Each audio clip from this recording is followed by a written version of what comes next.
നമ്മൾ ഇവിടെ നിന്ന് ഡൽഹി പോയിട്ടുണ്ടെങ്കിലും തമിഴ്നാട്ടിൽ പോയിട്ടുണ്ടെങ്കിലും അല്ലെങ്കിൽ ഇന്ത്യയുടെ ഏതെങ്കിലും ഒരു സ്റ്റേറ്റിൽ പോയിട്ടുണ്ടെങ്കിലും ഇപ്പോൾ സമയം ഏകദേശം 10 മണി. ഈ ഒരു സമയം തന്നെ ആയിരിക്കും എല്ലായിടത്തും ഉണ്ടാവുന്നത്. കാരണം IST എന്ന് പറഞ്ഞൊരു ടൈം ഉണ്ട്, അതായത് ഇന്ത്യൻ സ്റ്റാൻഡേർഡ് ടൈം. ഇത് GMT എന്ന് പറഞ്ഞിട്ടുണ്ടെങ്കിൽ മെയിൻ ടൈമിൽ നിന്ന് 5.5 മണിക്കൂർ കൂടിയിട്ടാണ് നിൽക്കുന്നത്. കാരണം അത് ഇന്ത്യക്ക് വേണ്ടിയിട്ട് കണക്കാക്കിക്കുന്ന ടൈമാണ് ഈ IST എന്ന് പറഞ്ഞിട്ടുണ്ടെങ്കിൽ. അപ്പോൾ ഇപ്പോൾ നിങ്ങളെ വാച്ചിൽ നിങ്ങൾ ഇന്ത്യയിൽ നിന്ന് തന്നെ ഈ വീഡിയോ കാണണമെങ്കിൽ നിങ്ങളെ വാച്ചിൽ ഇപ്പോൾ നിങ്ങളൊരു സമയം കാണില്ലേ, അതാണ് IST, അതായത് കറക്റ്റ് സമയമാണെങ്കിൽ അതാണ് IST.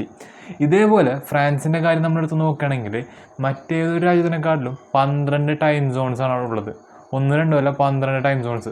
ഇതിൻ്റെ മെയിൻ റീസൺ എന്ന് പറഞ്ഞിട്ടുണ്ടെങ്കിൽ നമ്മളെ ഇന്ത്യയുടെ രാജ്യത്തിൻ്റെ സ്ട്രക്ചർ നോക്കുകയാണെന്ന് വെച്ചാൽ ഏകദേശം ഇങ്ങനത്തെ ടൈപ്പ് ഓഫ് സ്ട്രക്ചറാണ്.